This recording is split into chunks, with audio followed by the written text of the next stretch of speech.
This episode is brought to you by Cisco Educational Premium.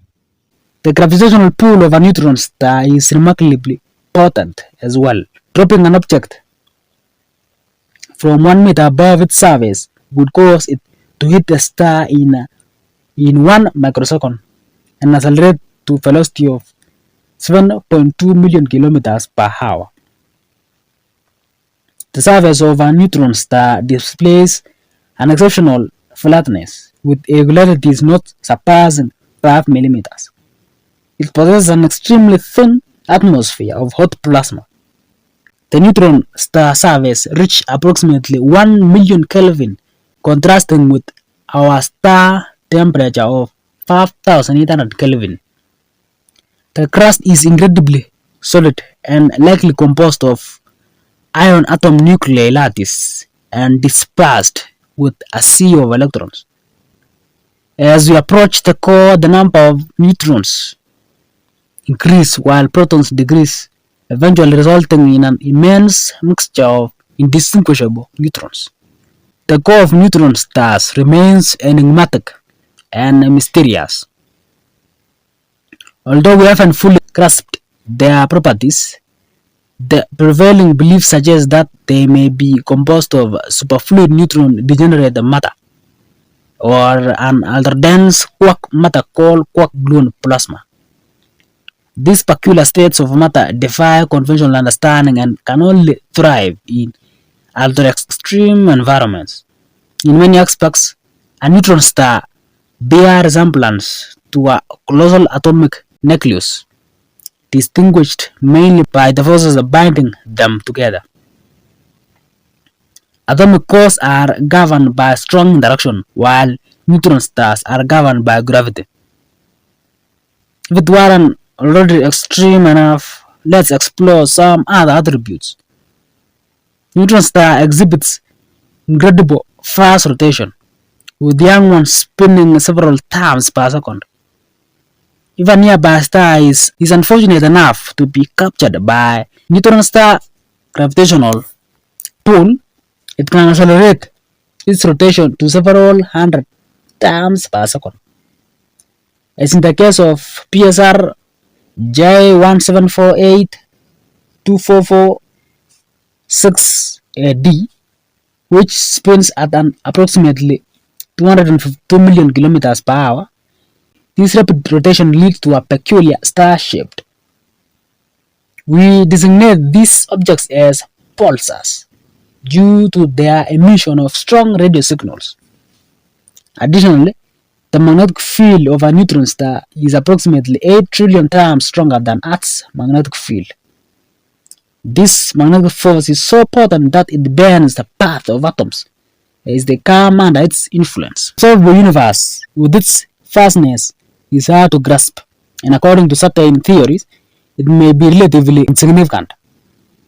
Current calculations indicate that the unobservable universe could even be larger, possibly exceeding 20 trillion light years in diameter.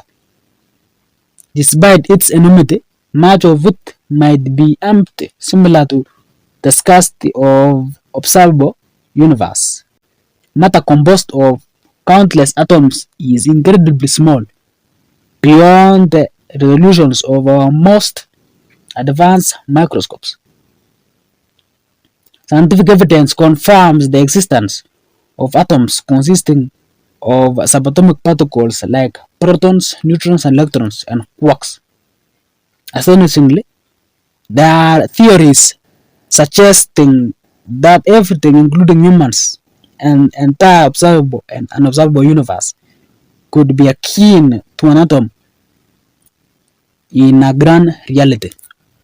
One such concept is a one-electron universe theory, suggesting that what we perceive as multiple electrons might stem from just one particle moving swiftly back and forth in time, creating the illusion of many.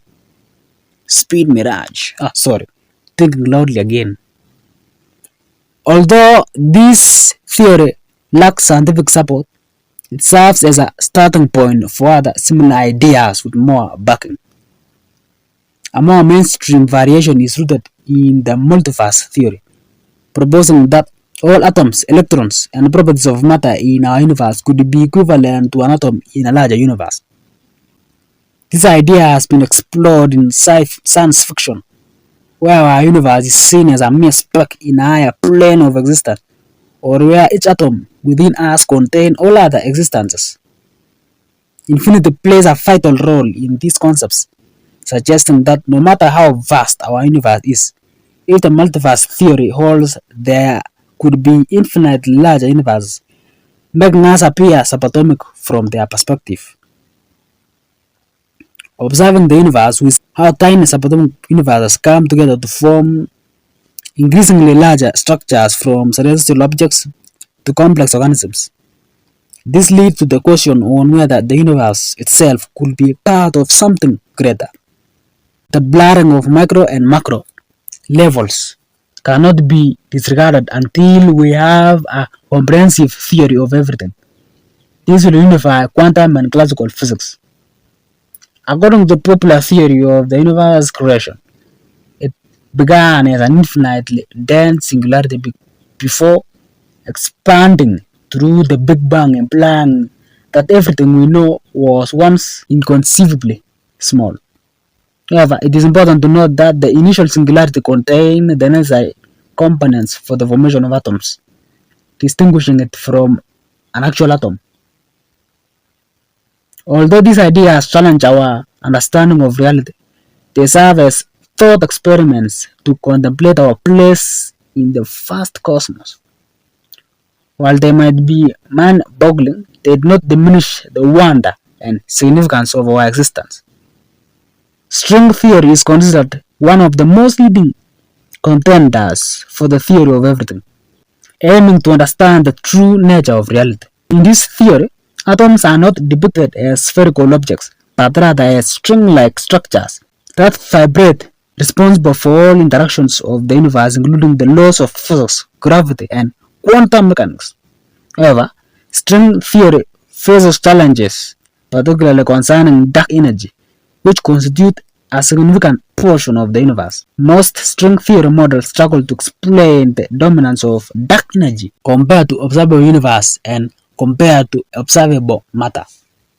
Some recent attempts have been made to incorporate dark matter into string theory. These include variations proposed by researchers from Uppsala University in Sweden.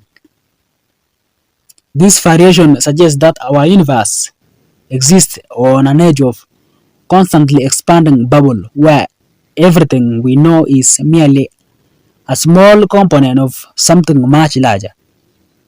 Inside the bubble and beyond its edge, a known dimension might exist, and the infiltration of dark energy from the wider bubble universe could provide a better explanation. If this version of reality was accurate, it would drastically change our current understanding of science. It will place human beings as infinite small parts within a much larger, grander, and incomprehensible structure. However, it is essential to recognize that this idea is merely a thought experiment, a fun way to ponder our place in the cosmos. Even if our perspective prove limited and our knowledge flawed, the insignificance from another viewpoint does not necessarily diminish the value of our existence. This episode is brought to you by Cisco Educational Premium. For ages, it has been said that mathematics is the mother of all sciences. All the concepts of science stem from mathematics. This alma mater, the nourishing mother, mathematics is truly astounding. And what better concept to demonstrate this than the birth of light as a consequence of solving Maxwell's equations. Maxwell's equations are four in number. The first is the Gauss law for electricity, which relates the net electric flux to the net enclosed charge. The second is the Gauss law for magnetism, which relates net magnetic flux to the net enclosed charge.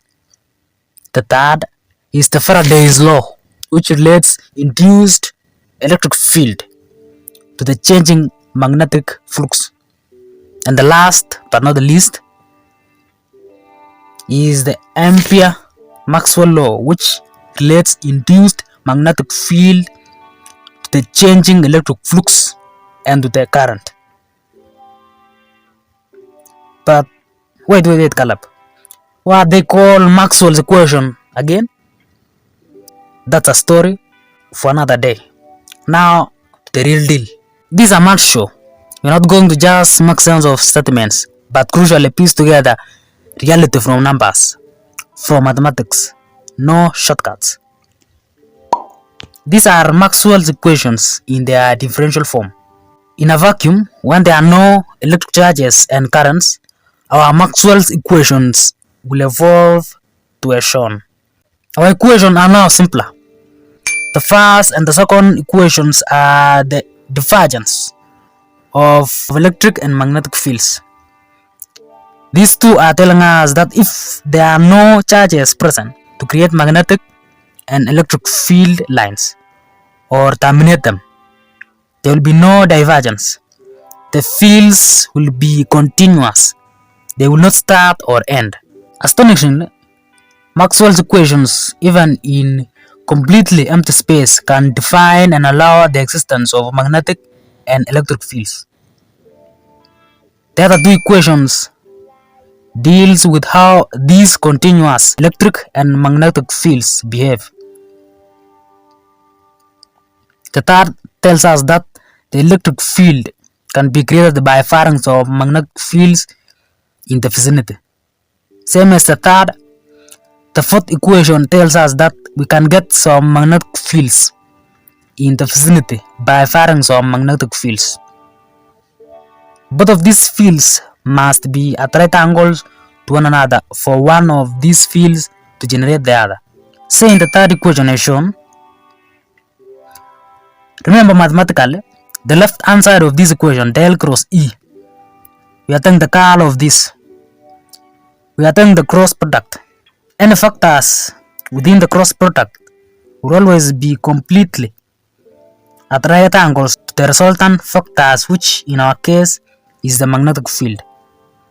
So if the electric field points anywhere in the xy plane, the magnetic fields must be at right angles to it. The same thing goes for the fourth equation. Any change in the electric field causes new magnetic field at right angle to the electric field. Remember, we are solving Maxwell's equations. Now I want to find electric and magnetic fields formulas, so that when we substitute the left hand side, it will match the right hand side of these equations. We want the third and second equations. Remember, we can't get information about electric field without knowing the value of the magnetic field, and we can't get any information about the magnetic field if we do not know the value of the electric field. So what gives? These equations seem to be conjoined and tangled, so to speak. In math talk, we can say that it is a first order coupled differential equation. What we want to do is to decouple these equations so that they will be completely separate equations. A separate equation for E and a completely separate equation for B. Decoupling them, so to speak. Now, let us start with the fourth equation. Let us take the curl of both sides of this equation, and so we get as shown. On the left side, let us use the factor identity, so we get as shown. On the right hand side, let us exchange the order of the derivatives. Now replacing del cross E using the third Maxwell's law, we get as shown. Now combining everything, if you didn't notice, we have successfully decoupled the two equations into a second order linear partial differential equation. Just to review, the left hand side is the Laplacian operator, del square B, which is a factor 2, same as the right hand side, ignoring mu naught and epsilon naught, we have as shown. And so since both sides are factor quantities. The x component of the left hand side must match that on the right hand side. The y components must match too. Same goes for z. Just to remember, we are now finding the solutions to the second order decoupled differential equation. As we had seen, these really three separate equations. One for x, one for y, and one for z. Now we are going to try some functions on how they will solve our equations. Not that we are trying trial solutions for the x component, which is just the same for the y component, and so for the z component. Now I want to look for a function f that might obey the equation as shown, with alpha just a constant. Say partial sub t square f was just proportional to the original f, and similarly for partial x square f, we want to look for a function whose second derivative is equivalent to the original function apart from e to the x, so to say. Can you remember any? Yes, any cosine or sine function fit here. Partial t square cos t is equivalent to negative cos t. We are going to allow for f to have both an amplitude and frequency. F is equivalent to a cos omega t, where we have omega to be the angular frequency in radians per second. So if we have partial x square bx to be as shown, and if both partial x square bx and partial t square bx are proportional to bx, then we are on the right track. We know that partial x square a cos omega t is equivalent to 0. So we need to add some spatial dependence, some x, so to speak. We are going to propose an ansatz, a trial solution, so to speak. For those who took differential equations classes, I know this word, ansatz, when on top of our heads. It's just an example solution, a trial solution. The product of a function that depends only on space times a different function that depends only on time. Looks like the good old chain rule is in our favor. If partial x square fx is proportional to fx and partial t square gt is proportional to gt, that is, they are sine and cosines, then we have partial x square bx as shown. Also, partial t square bx as shown. And so we see that partial x square bx is proportional to partial t square bx, which is exactly what we need. Now let us consider these two functions, our separable solutions. F is the frequency that is waves per seconds. K is the number of waves per meter. You can think of Kx as the spatial frequency analogous to Ft, which is the time frequency. Now calculating the derivatives of our two functions. We have partial x square fx and partial t square gt as shown.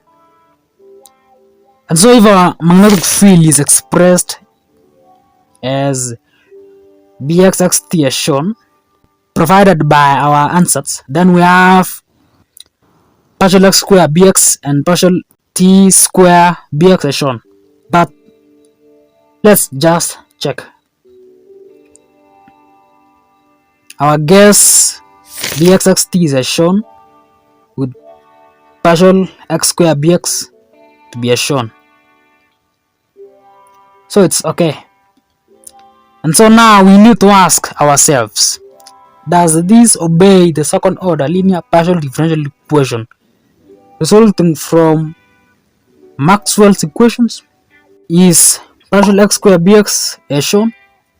Now replacing partial x square bx and partial t square bx with expressions as shown, but the left must match the right.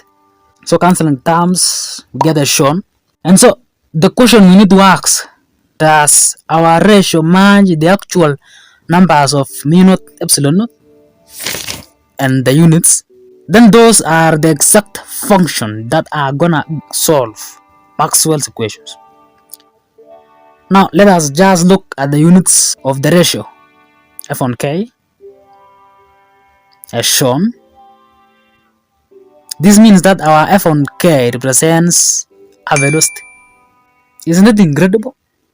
And so letting f on k be equivalent to v, then our equation will be satisfied when f on k square is equivalent to v square, which is equivalent to 1 on mu naught epsilon naught. Then what is the exact value of v? You know that mu naught is the permeability of free space, a magnetic constant, and it has a defined value. And epsilon naught is a dielectric permittivity of free space, and it too has a determined value. And so we are able to find the value of v, and we find it to be 2.998 times 10 raised to 8 meters per second, which is what? Which is the speed of light. This is the solution to the Maxwell's equations. The speed of light is the solution to the Maxwell's equations. The only solutions to Maxwell's equations have the property that they propagate at the speed of light, which are combination of magnetic fields and electric fields orthogonal to one another, carrying with them energy at that specific velocity, which is the speed of light or any electromagnetic radiation specifically. It is not only light that travels at that speed, all electromagnetic radiation specifically. And so James Clerk Maxwell created light mathematically. Whether this was just a coincidence or a deliberate attempt, it doesn't matter. What matters is that it is correct.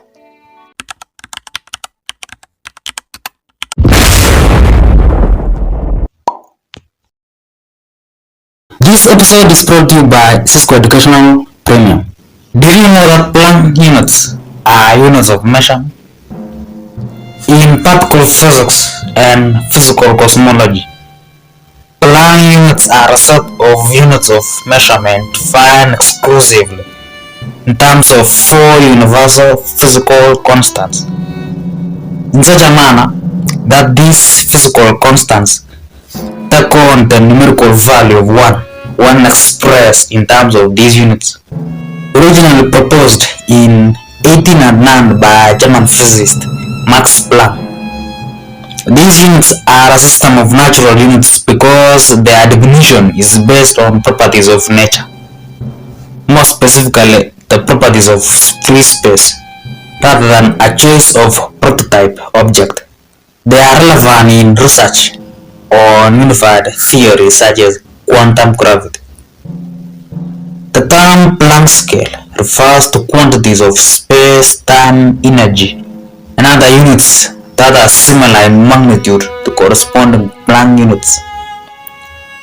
This region may be characterized by particle energies of around 10 raised to 19 gigafolds or 10 raised to 9 joules. Time intervals of around 10 raised to negative 43 seconds and lengths of around 10 raised to negative 35 meters, approximately the energy equivalent of the Planck mass, the Planck time, and the Planck length respectively. At the Planck scale, the predictions of the standard model, quantum field theory, and general relativity are not expected to apply, and quantum effects of gravity are expected to dominate. The best known example is represented by the condition in the first 10 raised to negative 43 seconds of our universe after the Big Bang, approximately 13.8 billion years ago. The 4 universal constants that by definition have a numerical value of 1 when expressed in these units are 1. The speed of light in a vacuum c. 2. The gravitational constant g. 3. The reduced Planck constant H, and 4. The Boltzmann constant K sub B. Planck units do not incorporate an electromagnetic dimension. Some authors choose to extend the system to electromagnetism by, for example, adding either the Coulomb constant K sub B is equivalent to 1 on 4 pi naught or electric constant E naught to this list. Similarly, authors choose to use variants of the system that give other numerical values to one or more of the 4 constants we have seen. Any system of measurement may be assigned a mutually independent set of base quantities and associated base units, from which all other quantities and units may be derived. In the international system of units, for example, the SI base quantities include length with associated unit of the meter. In the system of Planck units, a similar set of base quantities and associated units may be selected, in terms of which other quantities and coherent units may be expressed. The Planck unit of length has become known as the Planck length, and the Planck unit of time is known as Planck time, but this nomenclature has not been established as extending to all quantities. All Planck units are derived from the dimensional universal physical constant that define the system, and in a convention in which these units are omitted, that is treated as having dimensionless value 1. These constants are then eliminated from equations of physics in which they appear. For example, Newton's law of universal gravitation. Of course, these Planck constants appear, so they are eliminated as shown by the second equation. Both equations are dimensionally consistent and equally valid in any system of quantities, but the second equation with G absent is relating only dimensionless quantities, since any ratio of two like-dimensioned quantities is a dimensionless quantity. If by shorthand convention it is understood that each physical quantity is the corresponding ratio with a coherent Planck unit, or an equal expressed in Planck units, the ratios we have seen may be expressed simply with the symbols of physical quantity without being scaled explicitly by their corresponding unit. This last equation without G is valid with F prime, M1 prime, M2 prime, and R prime, being the dimensionless ratio quantities corresponding to the standard quantities written, for example, F prime being F or F prime being F1 F3, but not as a direct equality of quantities. This may seem to be like what setting the constant Cg etc.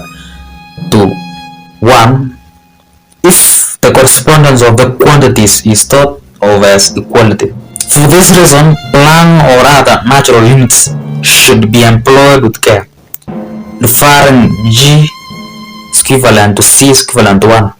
Paul S. Wilson wrote that mathematically it is an acceptable trick which saves labor. Physically, it represents a loss of information and can lead to confusion. The concept of natural units was introduced in 1874 when George Johnston Stoney noted that electric charge is quantized. Derived units of length, time, and mass now named Stoney units in his honor. Stoney chose these units so that G, C, and the electron charge E would be numerically equal to 1. In 1899, 1 year before the advent of quantum theory, Max Planck introduced what became later known as Planck constant.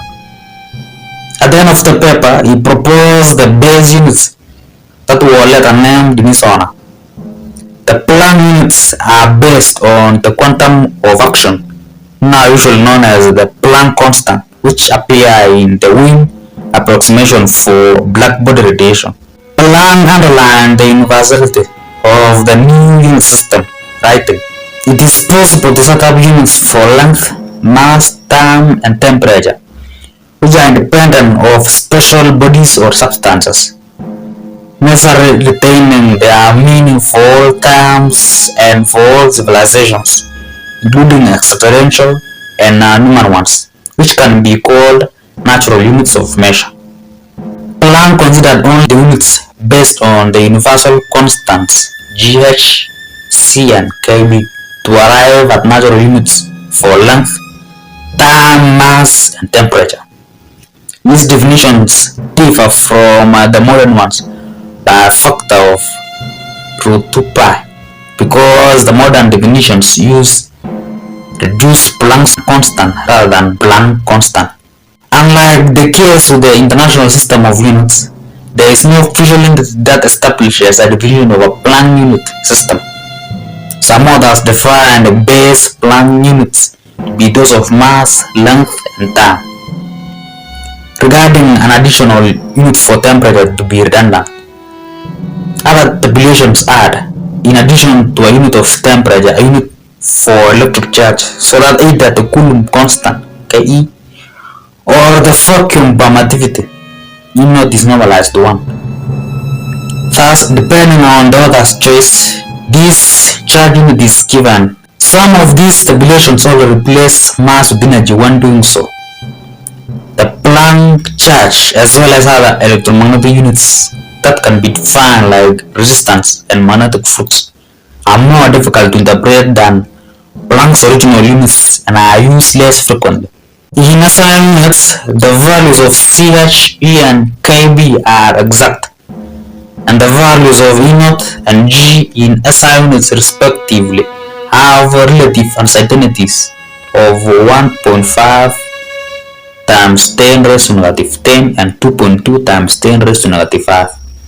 Hence, the uncertainties in the SI values of the Planck units derive almost entirely from uncertainty in the SI value of G. Compared to the Stone units, the Planck base units are all 1 on root alpha, approximately 11.7 times larger. In any system of measurement, units for many physical quantities can be derived from base units. The table offers a sample of derived Planck units, some of which are seldom used. As with the base units, their use is mostly confined to theoretical physics because most of them are too large or too small for empirical or practical use, and there are large uncertainties in their values. This episode is brought to you by Cisco Educational Premium. The atom is the basic building block of matter around us. Your body, your clothing, your chair, your bed, even the device you're watching this video on is made of atoms. The idea of the atom is basically the reason why chemistry exists. The periodic table of elements is basically built on atoms. Ever since the idea of the existence of atoms was put forward by the philosopher Democritus, who said that the universe is made of atoms and the void in which they exist. This idea was since given a solid grounding by scientists, particularly chemists and physicists, proving its existence by scientific method. Today, there is solid evidence that atoms exist, and when we say that atoms exist, we really do know what we are talking about. An atom is most efficient as a dense and compact nucleus encircled by orbiting electrons. This concept naturally raises the question, how do electrons sustain their motion around the nucleus without slowing down? This question became a major concern in the early 20th century and led to the development of quantum mechanics itself. During this time, physicists were making strides in understanding atoms and recognized that each atom contained a positively charged nucleus with a considerable mass surrounded by 10 negatively charged electrons. Armed with this general understanding, they sought to construct a more detailed model. Initially, scientists drew inspiration from the solar system with a dense nucleus, the sun orbited by smaller particles, the planets. However, this model posed two significant issues. First, charged particles that accelerate must emit electromagnetic radiation by observations, at least by Maxwell's equations. Since electrons are charged and accelerate during their orbits, they should emit radiation which will cause them to lose energy and quickly spiral inward into the nucleus. However, atoms are known to exist far much longer than a picosecond, making this model incorrect. Secondly, atoms were observed to emit radiation at specific frequency, unlike the continuous emission expected from an electron following the solar system model. Niels Bohr, a known Danish physicist, was the first to propose a solution to these problems. In 1913, he suggested that electrons in an atom do not just occupy just any orbit but confined to specific distances from the nucleus. He also proposed that there was a minimum distance an electron could reach beyond which it could not move any closer to the nucleus. Those ideas were not just mere speculations. They were built on the work of German physicist Max Planck, who had proposed the quantization of radiation emission a little over a decade. According to Planck, objects could only absorb or emit radiation in discrete chunks, not in any arbitrary value. These discrete chunks were characterized by constant value known as Planck's constant, which had limits akin to angular momentum. Bohr adopted this concept and applied it to electrons orbiting a nucleus. He asserted that the smallest possible orbit of an electron would have an angular momentum equivalent to 1 Planck constant. Higher orbits would have integer multiples of the Planck's constant, such as twice or 3 times its value, but never fractions like half or 2 and 3. The full comprehension of why electrons possessed specific orbits and well-defined energy levels required the more complete development of quantum mechanics. Electrons, like other matter particles, exhibit both particle and wave behavior. While we might envision an electron as a tiny planet orbiting the nucleus, we can usually visualize it as a wave enveloping a nucleus.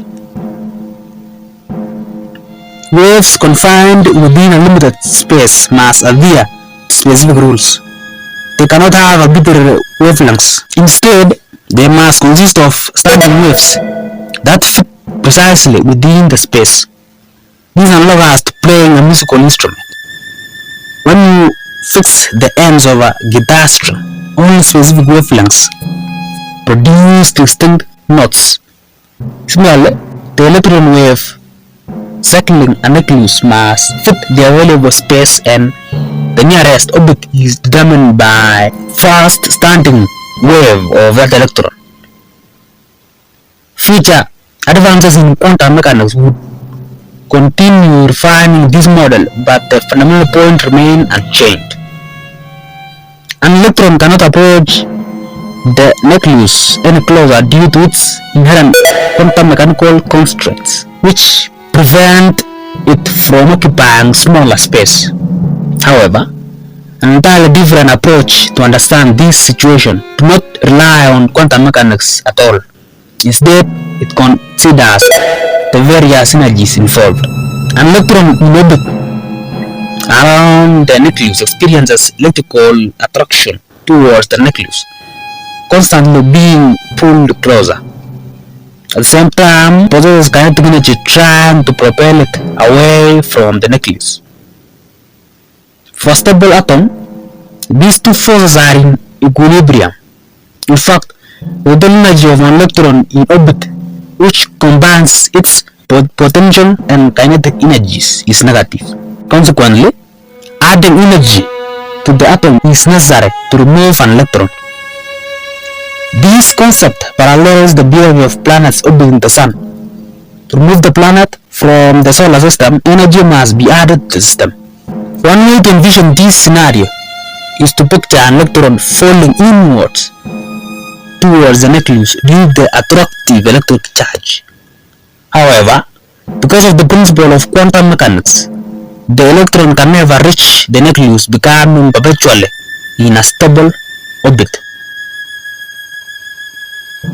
Nevertheless, this situation is permissible according to physics because the total energy of the system is negative, signifying its stability and binding components together to form a long-lasting atom. Everything around us is composed of atoms. All the matter in the observable universe is estimated to be more than 10 quadrillion quintillion. This number is 1 followed by 78 zeros. Atoms are tiny particles consisting of electrons, protons and neutrons, which are in turn made up of quarks. The origin of these particles that make up atoms can be traced to the Big Bang. The Big Bang theory explains the beginning of the universe, where an immense amount of energy condensed, leading to the formation of atoms. There are more technical details than this, which we are going to look at them. To understand the scientific perspective of the Big Bang, we need to examine the events of the early universe. Unfortunately, we do not have a definitive understanding of precisely when the universe started, or if it indeed started at all. Our base model, the standard model of cosmology, allows us to trace back time close to the beginning, but we encounter a barrier at t is equal to 1. This theory predicts a singularity, a moment of infinite density where all matter and energy were compressed into an infinitely small point. Most physicists predict that this prediction may not be entirely accurate. We can only go back to one Planck time, which is about 10 raised to negative 43 seconds. Before this, we have no knowledge of what occurred both by observation and mathematics. So while we get very close to the beginning, it is not precisely at t is equal to 1. Understanding the events of this incredibly small time scale requires a quantum theory of gravity, where gravity, which explains the behavior of large objects, meets quantum mechanics, which governs the behavior of particles at tiny scales. Cisco Educational Premium is a section of Cisco Educationals with content that is not hosted here. There are episodes ranging from long to short videos. Remember those good old shots of ours? They are there. So how do we get there? Use the link on screen or in the description or in the pinned comment below. Enjoy yourself. And I will see you in the next episode of Cisco Educationals.